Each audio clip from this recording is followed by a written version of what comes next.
दोस्तों बहुत बहुत स्वागत है आपका फिर से मेरे YouTube चैनल गुरु मंत्रा 79 में। और मैं प्रभात चंद। दोस्तों अभी तक अगर किसी ने भी मेरा चैनल सब्सक्राइब नहीं किया है प्लीज़ उसको सब्सक्राइब कर दें और जो है इसको बेल आइकन ज़रूर दबाएं, ठीक है, जिससे ज़्यादा से ज़्यादा लोग तक ये मेरा चैनल पहुंच सके, जिससे मुझे भी एक प्रेरणा मिलेगी और आगे वीडियोस बनाने के लिए अच्छे। चलिए बात करते हैं। हम अभी तक भारतीय राष्ट्रीय आंदोलन के प्रथम चरण द्वितीय चरण में चल रहे हैं। प्रथम चरण बता दिया था, द्वितीय चरण में भी मैं जो है लास्ट हमने बंगाल विभाजन वगैरह बताया, ठीक है, और स्वदेशी आंदोलन। इसके बाद अगले चरण में सूरत विभाजन, इसी में आगे सूरत विभाजन। अब देखते हैं सूरत विभाजन क्या था। 1907 में दोस्तों तापी नदी, सूरत में तापी नदी के किनारे कांग्रेस का वार्षिक अधिवेशन हुआ। हर साल होता था वार्षिक अधिवेशन, 1907 में भी हुआ, जिसके अध्यक्ष थे रासबिहारी बोस।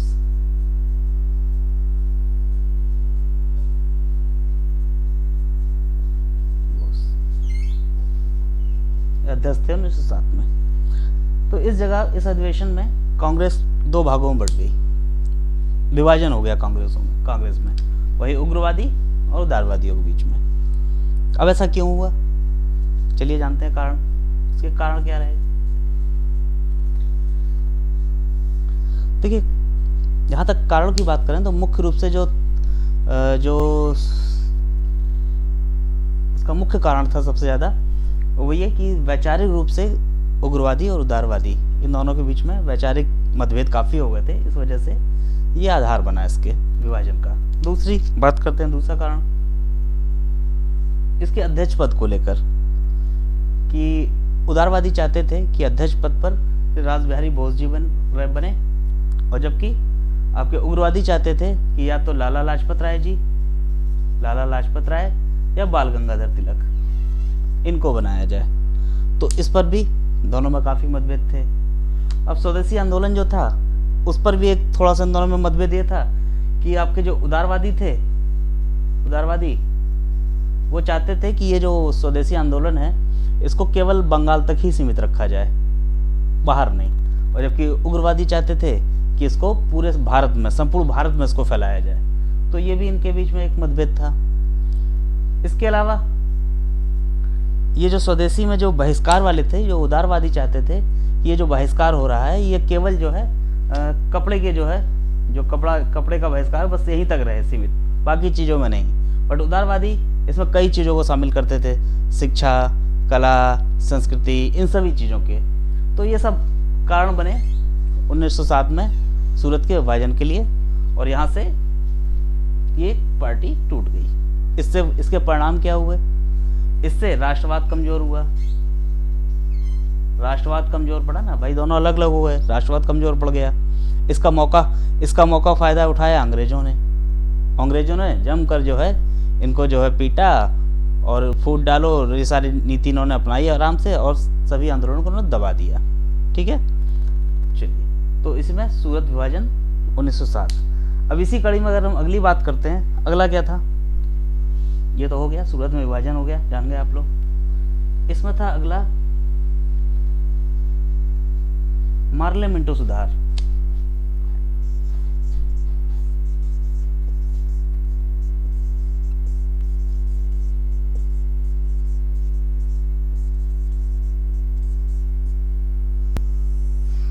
मार्ले मिंटो सुधार। अब चूंकि कांग्रेस में विभाजन हो चुका था, लेकिन फिर भी उदारवादी जो धड़ था इनका, उदारवादी धड़, वो अभी भी जो है अंग्रेजों से इसी उम्मीद में बैठा रहता था कि नहीं ये भटक गए हैं जरूर, लेकिन हमारे लिए अच्छे कानून लेके आएंगे, ऐसी कोई बात नहीं है। लेकिन 1909 में ये मार्ले मिंटो सुधार आया। इसके तहत जो है इन्होंने एक अधिनियम, अंग्रेज का अधिनियम लेकर आए, पृथक निर्वाचन।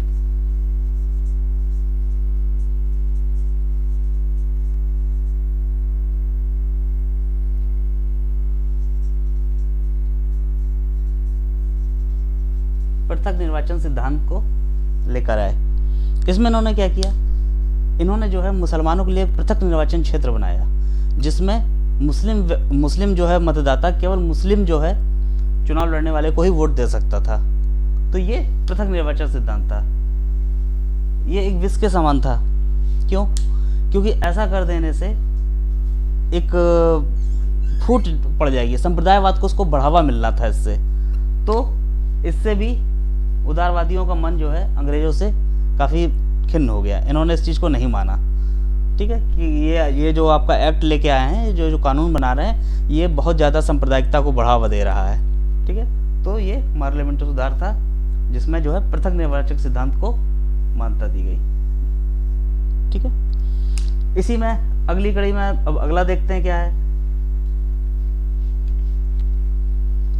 इसी समय जो है प्रथम विश्व युद्ध हो गया। प्रथम विश्व युद्ध सबको पता है 1914 से 1918 तक इसका पीरियड था। 1914 से 1918 तक। अभी भी ये उदारवादी पार्लियामेंट्री सुधार के बाद भी मैं सुधरे नहीं उदारवादी। कहते हैं ना ये बहुत लतीरा टाइप के थे। खैर ये वर्ड ठीक नहीं है यहाँ पे, लेकिन ये माना जाता है ये उदारवादी जो है, उदारवादियों को हमेशा ये रहता था कि नहीं अंग्रेज हमारा भला करेंगे करेंगे करेंगे, इसी पे ढर्रे पे लगे रहते। इनका पीपीपी वाला जो मॉडल था, पीपीपी, प्रे पिटीशन और प्रोटेस्ट, इसी पे लगे रहे कि नहीं अंग्रेज हमारे लिए अच्छे हैं अच्छे हैं अच्छे हैं। तो इसी दौरान प्रथम विश्व युद्ध आ गया और अंग्रेजों ने भी उनको थोड़ा सा लुभावने वादे किए उनके साथ। उनको बोला नहीं अभी हम थोड़े परेशान हैं, विश्व युद्ध वगैरह है, हम अच्छा आपके लिए करेंगे। तो इसी आशा में कि हमारे लिए कुछ अच्छा करेंगे, उदारवादियों ने प्रथम विश्व युद्ध में अंग्रेजों का साथ दिया। ठीक है, और उसी समय गांधी जो है, महात्मा गांधी, ये वापस इंडिया आ गए। कहाँ से? साउथ अफ्रीका से। ठीक है, इन्होंने भी अंग्रेजों का साथ दिया। अंग्रेजों का साथ दिया इस प्रथम विश्व युद्ध में। और अंग्रेजों के लिए चंदा इकट्ठा किया और भर्ती की, सैनिकों की भर्ती। मुख्य रूप से गांधी जी ने प्रथम विश्व युद्ध में अंग्रेजों का साथ देते हुए अंग्रेजों के लिए चंदा इकट्ठा किया और भर्ती की सिपाहियों की। इसलिए इनको अंग्रेज इनको जो भर्ती करने वाला सर्जेंट, भर्ती करने वाला सार्जेंट, इस नाम से जानते थे गांधी जी को। ठीक है, और प्रथम विश्व युद्ध समाप्त हो जाने के बाद अंग्रेजों ने केसर हिंद,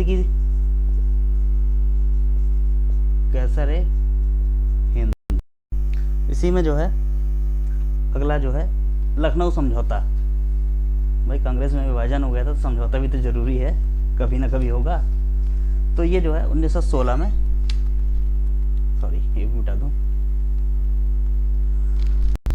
लखनऊ समझौता।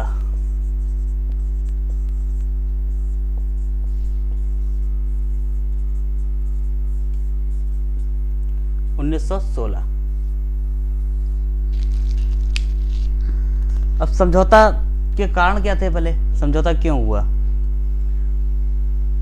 अब जो है सूरत में जो है विभाजन जब हो गया था तो उदारवादियों और उग्रवादियों दोनों को ये सीख मिल चुकी थी कि अकेला चना भाड़ नहीं फोड़ सकता, वो अकेले कुछ नहीं कर सकते। हमें समग्र रूप से एक साथ एकता का जो भाव था ना, उसके साथ ही हम आगे बढ़ सकते हैं। तो दोनों को ये कहीं ना कहीं ये महसूस हुआ कि हमें एकता की हमारे अंदर कमी हो गई है। तो इस वजह से भी समझौते का एक कारण बना। ठीक है, दूसरा कि भाई पार्लियामेंट्री सुधार हो गया या प्रथम विश्व युद्ध की ये सारी घटनाएं हो गई, इस वजह से उदारवादियों का भी मन अब पूरी तरह से अंदर से टूट ही गया था, क्योंकि पार्लियामेंट्री सुधार में भी इनको कुछ नहीं मिला। प्रथम विश्व युद्ध भी खत्म हो गया, तब भी इनके लिए कुछ नहीं हुआ। तो इन सब वजहों से भी प्रथम विश्व युद्ध के दौरान भी जब उनको कुछ नहीं मिला, तो ये सब जो है अंदर ही अंदर अंग्रेजों से खिन्न हो गए थे। तो ये भी एक कारण बना उग्रवादियों के जाने के। ठीक है, तो ये दो कारण। तीसरा कारण कि विश्व युद्ध के बाद जो है या उसी दौरान अकाल, भूख, बेरोजगारी ये सब बहुत ज़्यादा बढ़ गई। ठीक है, तो इससे भी जो है इन पे ऊपर दबाव पड़ा कि एकजुट होने का। भाई पब्लिक ने भी दबाव डाला कि आप लोग एक साथ होइए, तभी ऐसा कुछ हो सकता है, राष्ट्रवाद बढ़ावा हो सकता है। तो ये भी एक इन्होंने एक फैक्टर इनके साथ काम आया। ठीक है, इसके बाद जो है एक और रीज़न था कि प्रथम विश्व युद्ध में, जो प्रथम वर्ल्ड वॉर में इंग्लैंड जो है अंग्रेज और तुर्की एक दूसरे के विरुद्ध में लड़ रहे थे, अपोजिट। अब तुर्की में चूंकि खलीफा बैठते थे, खलीफा जो मुस्लिमों के बहुत बड़े गुरु थे, खलीफा माने जाते थे, तो इस वजह से मुस्लिम काफी खफा हो गए अंग्रेजों से, क्योंकि ये इनके खलीफा के विरुद्ध लड़ रहे थे। तो इस वजह से मुस्लिम भी कांग्रेस के साथ आए। ठीक है, और उसी समय मुस्लिम लीग थी ना 1906 में जिसकी स्थापना हुई थी, उसी समय मुस्लिम लीग में इसी दौरान कुछ राष्ट्रवादी टाइप के मुस्लिम युवक शामिल हुए, जिसमें अबुल कलाम आजाद,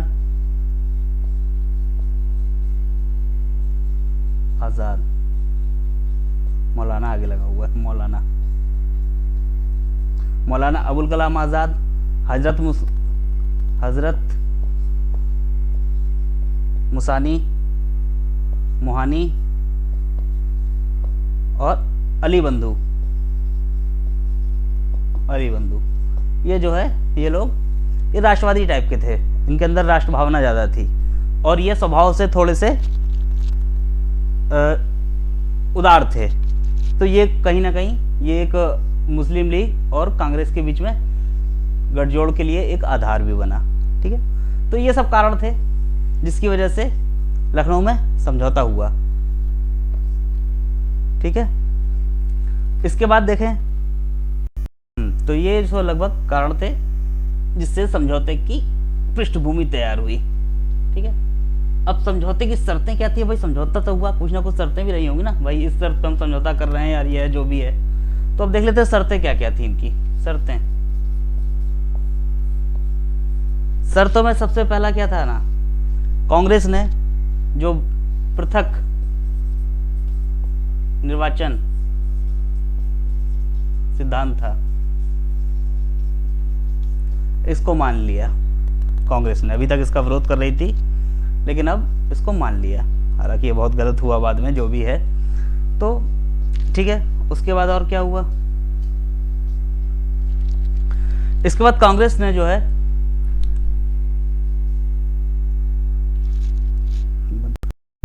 पृथक निर्वाचन हो गया। इसके बाद दूसरी शर्त में इन्होंने केंद्रीय विधान परिषद और प्रांतीय विधान परिषद, इसमें जो है मुस्लिमों के लिए आरक्षण की व्यवस्था की। ठीक है, केंद्रीय में 40%, कुल 150 सीटें थी उस समय, 150 सीटें थी, उसमें 40% मुस्लिमों के लिए रिजर्व कर दी गई। ठीक है, इसी तरह प्रांतीय में अलग अलग जगह, जैसे पंजाब में 50%, आपका जो है बंगाल में 40, यूपी में 30% है, प्रतिशत इतना जो है लगभग ऐसे ही हर जगह इनको रिजर्वेशन दे दिया गया मुस्लिमों को।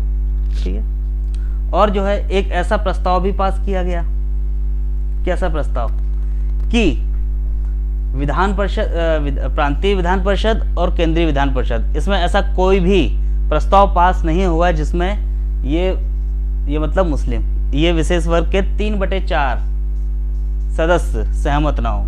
मतलब कोई भी प्रस्ताव पारित होगा अगर उस धर्म विशेष के, जैसे मुस्लिम में उसके सदस्य जैसे जो भी हैं उसमें 3/4 का उसमें जो है राजी उनकी जो है हाँ जरूरी थी उसके लिए, तभी वो पास होगा, नहीं तो नहीं पास होगा। ठीक है, तो ये कुछ शर्तें थी। अब शर्तों के प्रभाव क्या पड़े इसके आगे, ये तो शर्तें थी आपने देख लिया। अब इसकी समीक्षा करते हैं ना, समीक्षा हर चीज की समीक्षा होती है। तो ये जो समझौता हुआ, जो भी शर्तें मानी, इसका क्या समझौता हुआ?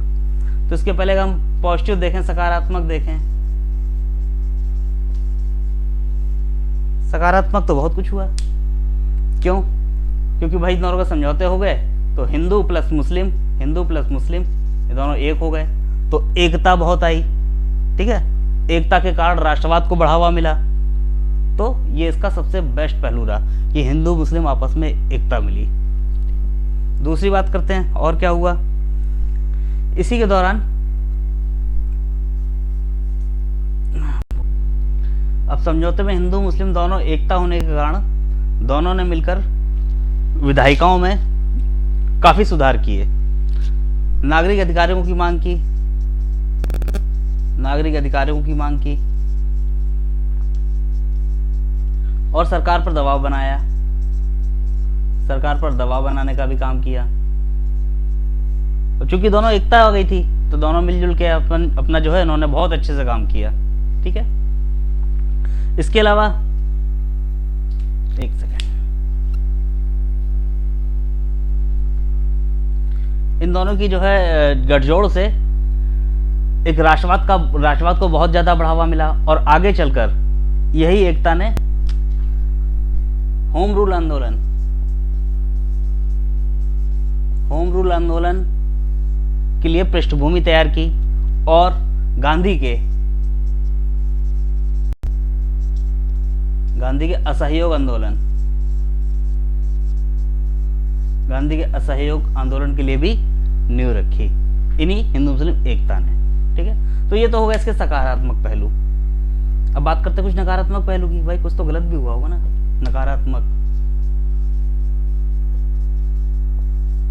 नकारात्मक में तो सबसे पहला यही रहा कि इन्होंने जो पृथक निर्वाचन सिद्धांत को मान लिया। ये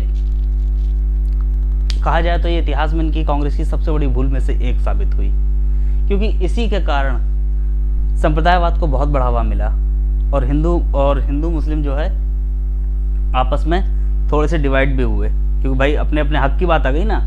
तो कहीं ना कहीं द्वि राष्ट्र सिद्धांत को बढ़ावा मिला और इसी के कारण आगे चलकर भारत का बंटवारा भी हुआ। ठीक है, तो ये इनकी सबसे बड़ी गलतियों और कमियों में से नापा जाता है। ठीक, तो उसके अलावा जो है और दूसरा जो उन्होंने जो शर्त मान ली थी 3/4 वाली कि मुस्लिम जो है जब तक 3/4 लोग अगर एग्री नहीं होंगे तो कोई भी प्रस्ताव पास नहीं होगा, तो इसको भी कुछ इतिहासकारों ने एक विशेष वर्ग की विशेषाधिकार माना इसको। भाई उनके पास तो पावर आ गई ना। अगर किसी के पास इतनी पावर है एक किसी कम्युनिटी के पास कि अगर वो 3/4 लोग अगर एग्री नहीं होते हैं तो वो प्रस्ताव पास नहीं हो सकता है, तो कहीं ना कहीं उसके पास विशेषाधिकार है। आप कोई भी प्रस्ताव लेके आओ, जब तक हमारी हानि होगी तब तक होगा ही नहीं, चाहे आपको जितना भी बहुमत हो। तो इसको भी कहीं ना कहीं इन लोगों ने एक विशेषाधिकार रूप में देखा, जो कि आगे चलकर गलत हुआ। ठीक है,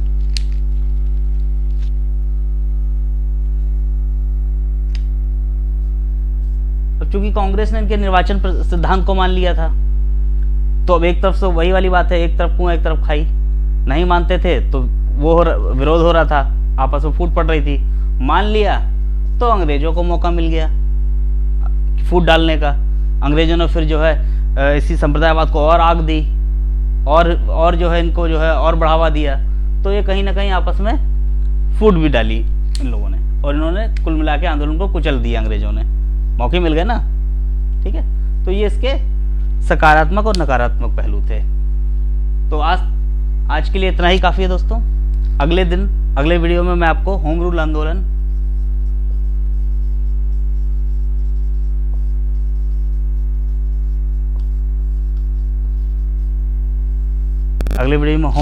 के बारे में बताऊंगा।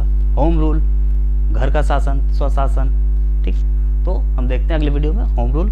तब तक मेरे वीडियो को देखिए, लाइक कीजिए, शेयर कीजिए और कोई भी आपको अगर सवाल हो, क्वेरी हो तो उसको कमेंट बॉक्स में डालिए, मैं उसका जवाब दूंगा। और सब्सक्राइब जरूर करिएगा दोस्तों। ठीक है, और बेल आइकन जरूर बताइए। Thank you.